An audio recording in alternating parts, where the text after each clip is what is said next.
Cordial saludo, soy Paola Fernández, les doy la bienvenida a Conexión Digital. En los próximos 30 minutos estaremos analizando los temas que son tendencia a través de las redes sociales. Etiqueta Alba Economía Solidaria. Ya les actualizamos información sobre este tema. Quédate en casa a propósito del coronavirus en el mundo. George Floyd sigue siendo tendencia mundial y la masacre de Corpus Christi en México. Acompáñenme.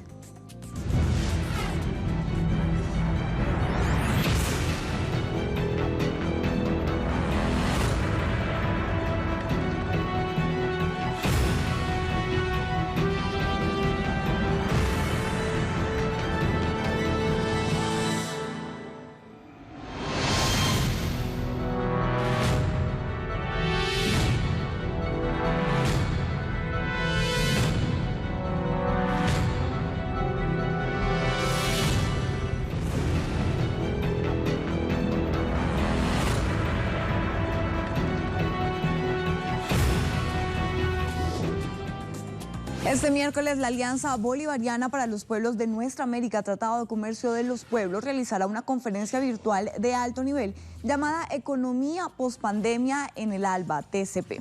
Revisemos portales para que nos indiquen un poco más de qué se trata este encuentro. Vamos al nodal que habla de los presidentes del ALBA TCP. Allí lo tenemos, encabezan conferencia virtual sobre economía postpandemia. La Alianza Bolivariana para los Pueblos de América Latina, Tratado de Comercio de los Pueblos, celebrará este miércoles una conferencia virtual de alto nivel sobre economía postpandemia a fin de determinar las debilidades y fortalezas de los países miembros en materia económica una vez superada la crisis sanitaria generada por la COVID-19. La videoconferencia contará con la participación de presidentes y primeros ministros. Revisemos más información, pasamos a ACN, Agencia Cubana de Noticias. Intervendrá hoy presidente cubano en conferencia de temas económicos convocada por el ALBA. Revisamos qué dice este artículo. Intervendrá hoy en la conferencia de alto nivel sobre economía, finanzas y comercio en el marco del COVID-19, convocada por la Alianza Bolivariana, donde debatirán sobre la compleja situación económica global por efecto de la COVID-19. Eso con el fin de establecer criterios y propuestas para enfrentar desde la alianza los desafíos económicos regionales, pero también globales. Pasemos a Granma. Este portal titula El ALBA TCP frente a la COVID-19. 5 datos sobre la conferencia de alto nivel de este miércoles. Este artículo justamente nos amplía información del encuentro que se llevará a cabo en pocos minutos. ¿Quién ha promovido esta conferencia de alto nivel? El presidente de la República Bolivariana de Venezuela, Nicolás Maduro Moros, llamó a la coordinación de una conferencia económica de la Alianza. ¿Qué objetivos persigue esta cita del bloque regional? Determinar las debilidades y fortalezas de los países miembros en materia económica una vez superada la crisis sanitaria generada por la COVID-19. ¿Por qué es tan importante esta conferencia virtual? Escuchen bien, América Latina es el nuevo epicentro de la pandemia de la COVID-19 y el proceso de recuperación y reconstrucción económica y social post-pandemia exigirá más cooperación e integración regional. Revisemos de inmediato reacciones sobre este tema. Vamos a la cuenta del canciller de Cuba, Bruno Rodríguez, que trinó a propósito de este tema. El presidente Díaz-Canel participará hoy en reunión virtual del ALBA TCP, conferencia de alto nivel sobre economía, finanzas y comercio en el marco del COVID-19. Cuba expondrá criterios y propuestas para enfrentar desde la alianza los desafíos regionales y globales. Más reacciones, Eliberto Domínguez. Entre los avances alcanzados por el ALBA TCP en el ámbito económico y financiero sobresalen el establecimiento del Banco del ALBA y el desarrollo de diversos proyectos de infraestructura, de producción y de servicios en los distintos países de la región. Alina Martínez, debatir sobre la compleja situación económica global causada por la COVID-19, a fin de establecer criterios y propuestas para enfrentar los desafíos económicos regionales y globales. Es el objetivo de la conferencia virtual de alto nivel del ALBA TCP que se celebra hoy. A propósito de los impactos del COVID-19, según cálculos de la CEPAL, en 2020, la pobreza en América Latina y el Caribe se elevará al menos 4,4%, es decir, 28,7 millones de personas. Por eso, con esta reunión, los integrantes del ALBA buscarán plantear soluciones. Vamos de inmediato justamente a actualizar información sobre el COVID-19 en el mundo.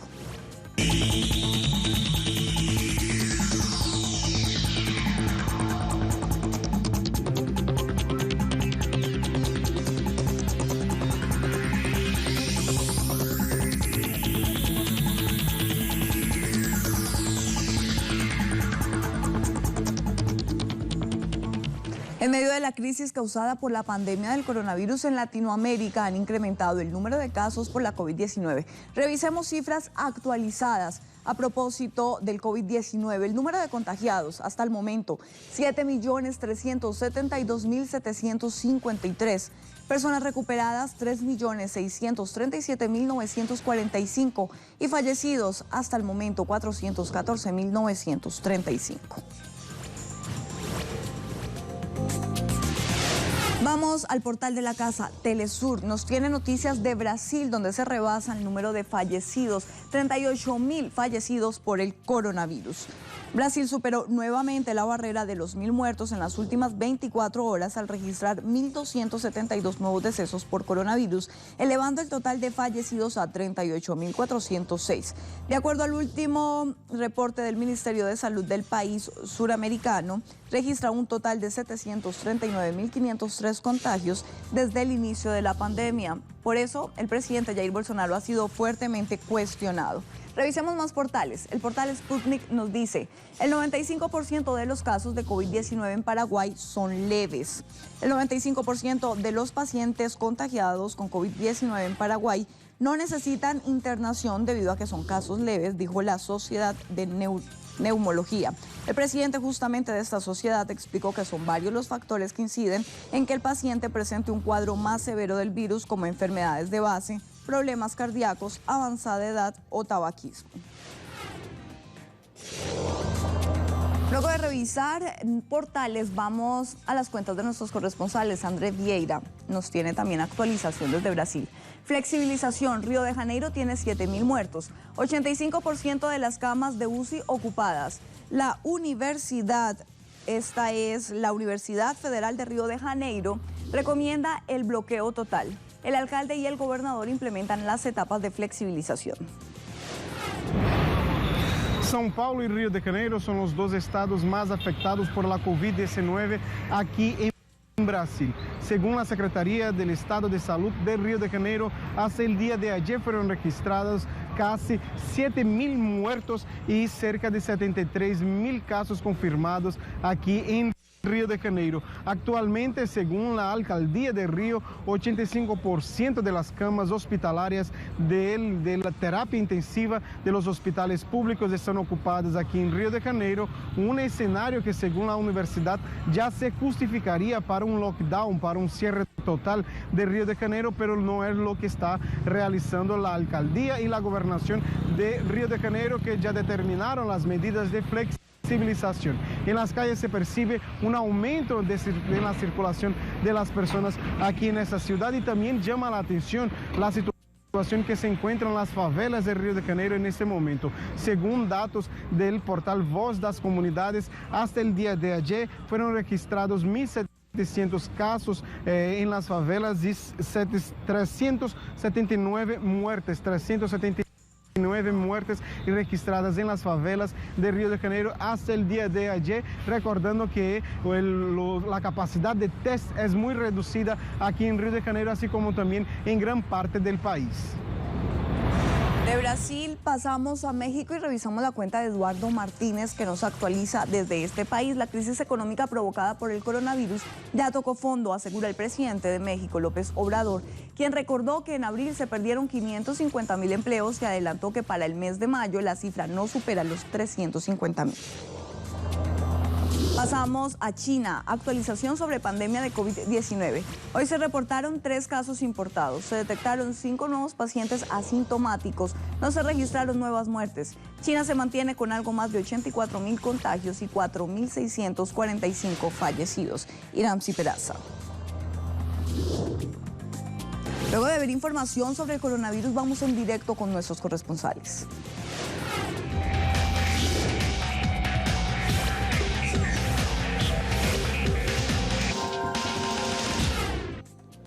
Otros temas que son noticia en otros países. En Argentina nos informa Carolina Silvestre.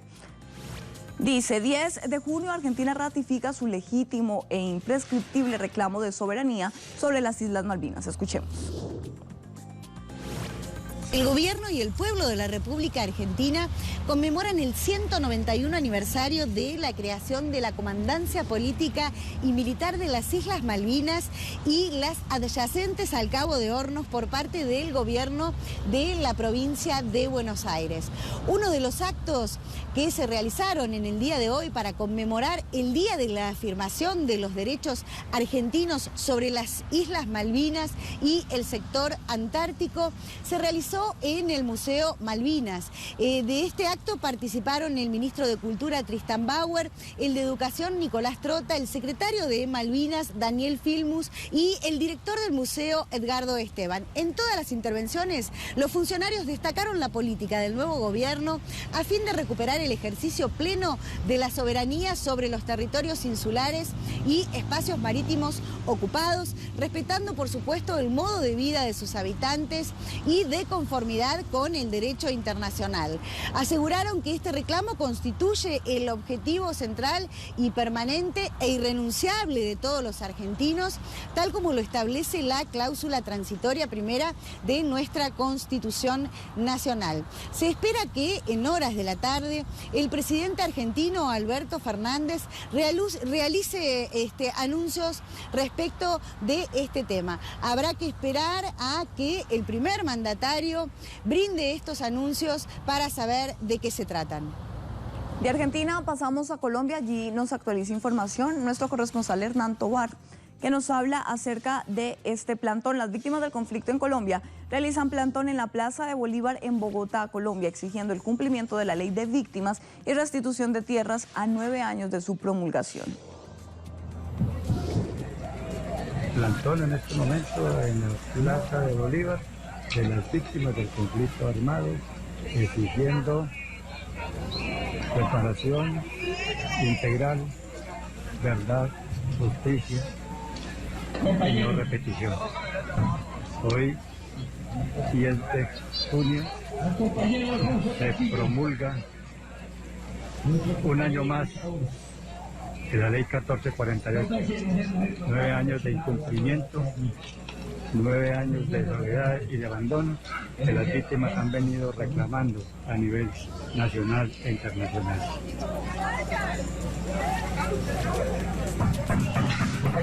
Estamos esperando que la alta consejería, las víctimas, se hagan presentes acá en esta Plaza de Bolívar con las víctimas del conflicto armado.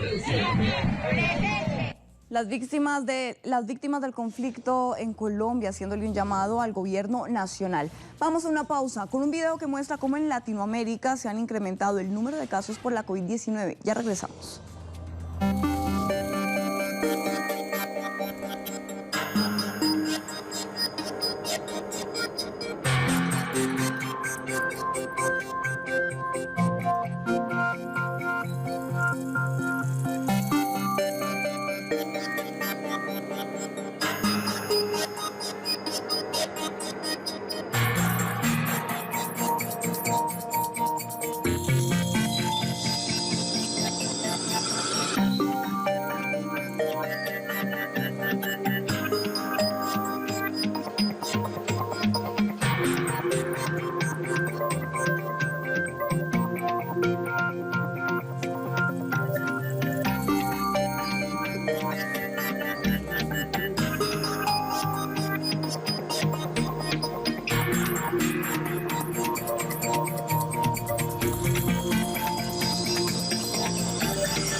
Este miércoles el Comité Judicial de la Cámara de Representantes de Estados Unidos audicionará con el propósito de evaluar el asunto del accionar de la policía en ese país.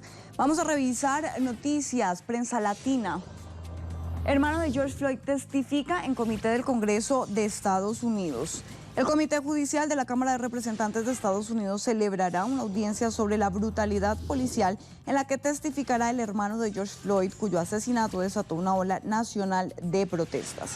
Seguimos revisando más portales. 6 balas acabaron con la vida del afroamericano Maurice Gordon, titula el diario La Razón.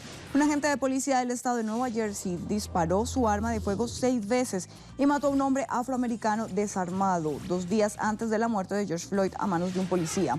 La muerte de Maurice Gordon fue registrada por un video y ahora se investiga si se trata de un caso de abuso policial. Sputnik.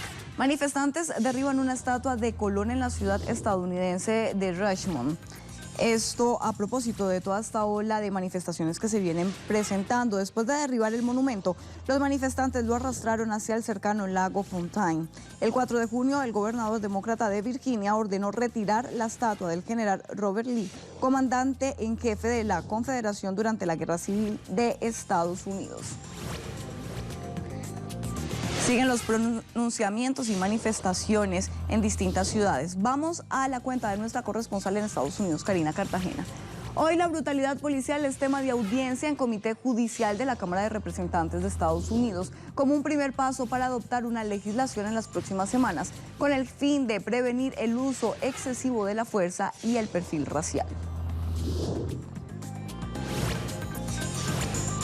En ese sentido, la Cámara Baja del Congreso estadounidense prevé adoptar una legislación la próxima semana con objeto de prevenir el uso excesivo de la fuerza policial y el perfil racial. Vamos de inmediato con nuestro Es Tendencia. Revisamos un día como hoy, pero en 1971. El grupo paramilitar llamado Halcones reprimió una manifestación de estudiantes en la que murieron y desaparecieron decenas de jóvenes que exigían un México más democrático. Conocido este lamentable capítulo de la historia de México como masacre de Corpus Christi. Veamos reacciones de inmediato. La Cancillería de Venezuela, efeméride en 1971, masacre de Corpus Christi en México. Una manifestación estudiantil fue violentamente reprimida por paramilitares de élite del ejército mexicano, asesinado a más de 120 estudiantes, los cuales demandaban la democratización de la enseñanza. Revisamos más reacciones. Radio Umbral. El 10 de junio de 1971 en México se produce una masacre de estudiantes conocida como el Halconazo o la masacre del Corpus Christi. 120 estudiantes son asesinados. Hasta ahora, 49 años después, no hay culpables. Justicia, no olvidamos, no perdonamos. Joaquín, estar bien. La masacre de Corpus Christi nos recuerda a todos los hechos tan lamentables que se vivieron ese día. Los debemos recordar para no repetirlos en el presente. Al igual que el COVID-19, debemos seguir las recomendaciones para, en un futuro, no recordarlo.